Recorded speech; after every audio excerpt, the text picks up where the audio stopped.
আসসালামু আলাইকুম। ইনস্কেপের আরও একটি ভিডিও টিউটোরিয়ালে আপনাদেরকে স্বাগতম জানাচ্ছি।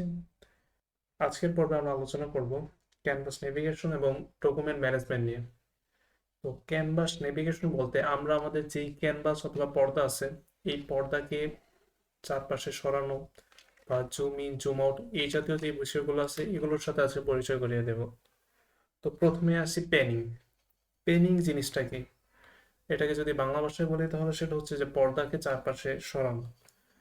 আমাকে এখানে দেখবেন যে একটি কাগজের মতো সাদা অনেকটা পৃষ্ঠা আছে বলা যায়।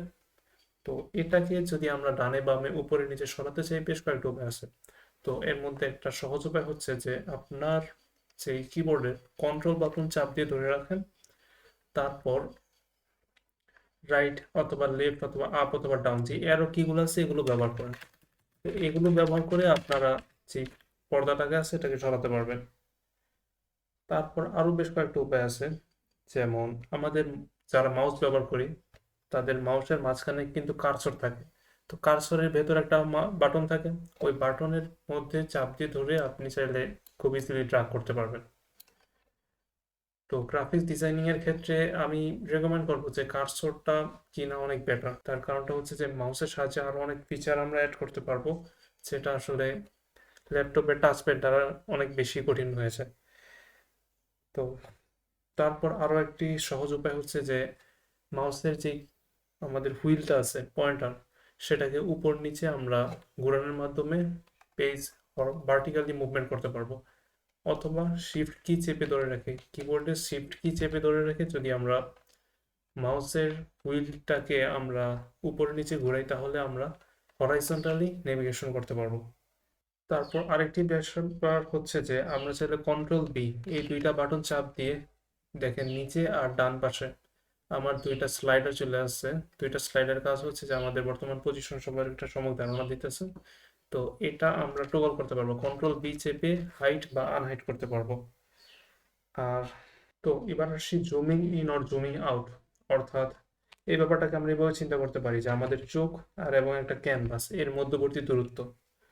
তো আমরা যখন বাস্তব জীবনে চিন্তা করেন যে কোনো একটা ক্যানভাসের যত কাছে যাব আমাদের চোখ যত কাছে যাবে তত আমরা ক্যানভাসটাকে আরো বড় পরিসরে দেখতে পারবো, আর যত আমরা দূরে যাব তত ক্যানভাসটাকে আরো ছোট পরিসরে দেখতে পারবো। তো এই ব্যাপারটাকে আমরা জুম ইন বা জুম আউট বলতেছি, বেশ কমন একটা ফিচার। তো এটার জন্য আমরা কিবোর্ডে প্লাস আর মাইনাস এই দুইটা বাটন ব্যবহার করতে পারি। সিম্পলি প্লাস বাটনে চাপ দিলে জুম ইন হবে এবং মাইনাস বাটনে চাপ দিলে জুম আউট হবে। এক্ষেত্রে আরো একটি বেশ জনপ্রিয় মেথড আছে যেটা প্রায় সবাই ব্যবহার করে, সেটা হচ্ছে যে আমরা যদি কিবোর্ডের কন্ট্রোল বাটন চাপ দিয়ে ধরে রাখি একদম নিচে বাম পাশে সিটিআরএল যেটা আর কি, তো কন্ট্রোল বাটন চাপ দিয়ে আমরা মাউসের যদি হুইলটাকে ঘুরাই তাহলে আমরা জুম ইন জুম আউট করতে পারবো। এটা বেশ প্রয়োজনীয়। আর আরেকটা ব্যাপার হচ্ছে যে যদি আমরা অনেক বেশি মনে করেন জুম আউট করে ফেলছি অথবা আমরা পর্দাটাকে হারিয়ে ফেলছি এরকম কোনো অবস্থা বা এরকম সিচুয়েশন যদি ঘটে, তাহলে আমাদের কিবোর্ডের একদম উপরে বাম পাশে এসকেপ কি এর নিচে একটা টিলডে সাইন থাকে, আমরা প্রোগ্রামিং এর ভাষায় টিলডে বলি। তো এই টিলডে বাটনে আমরা যদি বেশ কয়েকবার চাপ দিই তাহলে আমরা আমাদের বলা যায় যে পেজটাকে ফেরত পাওয়া সম্ভব। তো এই হচ্ছে আমাদের বেসিক যে নেভিগেশন। এরপর আমি আলোচনা করি আমাদের ডকুমেন্ট ম্যানেজমেন্ট নিয়ে। তো ডকুমেন্ট ম্যানেজমেন্ট বলতে মাইক্রোসফট ওয়ার্ড বা এক্সেলে আমরা যারা যারা কাজ করছি তারা সেই জাতীয় শর্টকাটগুলো ব্যবহার করছি, ঠিক সেই শর্টকাটগুলো আমরা এখানেও চাইলে ব্যবহার করতে পারবো। এক্ষেত্রে উপরে বাম পাশে ফাইল মেনু থেকে আমরা চাইলে নতুন কোনো একটা ডকুমেন্ট তৈরি করতে পারবো, অথবা আগে থেকে বেশ কিছু টেমপ্লেট বানানো আছে যেটা আমরা চাইলে ব্যবহার করতে পারবো। বিভিন্ন A4 পেজ A3 পেজ বা লেটার এই জাতীয় বিভিন্ন ধরনের টেমপ্লেট আগে থেকে তৈরি করা আছে। তারপর বেশ কিছু শেপও তৈরি করা আছে আমাদের কাজের সুবিধার্থের জন্য, এগুলো আমরা চাইলে ব্যবহার করতে পারবো। আর আরেকটি মজার ব্যাপারটা হচ্ছে যে ইনস্কেপের যেই উইন্ডোগুলো আমরা চাইলে একসাথে একাধিক উইন্ডো নিয়ে কাজ করতে পারবো, অনেকটা ব্রাউজারের মতো। তো আমরা চাইলে কন্ট্রোল এন অথবা ফাইল মেনু থেকে নিউ বাটনে চাপ দিয়ে নতুন ডকুমেন্ট তৈরি করতে পারি, তারপর সেটা এভাবে মাল্টিপল ডকুমেন্ট নিয়ে কাজ করতে পারি। তো এটা একটা ব্যাপার আছে। আর আরেকটা ব্যাপার আছে যে আমরা চাইলে আলাদা আলাদাভাবে কাজ করার পর একটাকে ক্লোজ করলে যে বাকিগুলো ক্লোজ হয়ে যাবে ব্যাপারটা এরকম না, অনেকটা ব্রাউজারের ট্যাবের মতো চিন্তা করতে পারে। ফাইল ওপেন করার জন্য এখানে ওপেন বাটন আছে, আর আমরা চাইলে কোনো একটা ফাইল সেভ করতে পারবো।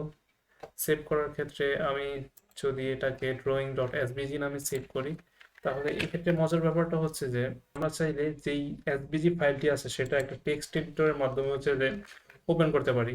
তো বেসিক্যালি এই এসভিজির যে ফাইল, এগুলো আমরা চাইলে এইচটিএমএল এর ভিতরে সরাসরি ব্যবহার করে আমাদের যে ওয়েবসাইটগুলো আছে এগুলোতে ব্যবহার করতে পারি। তো এটা হচ্ছে ইনস্কেপের আরো একটা মজার ব্যাপার, যে আপনারা চাইলে এই যে এসভিজি, এটা অনেক ভার্সিটাইল একটা ফাইল করে বলতে পারেন। এটা অনেক বেশি পরিমাণে ব্যবহার করা সম্ভব।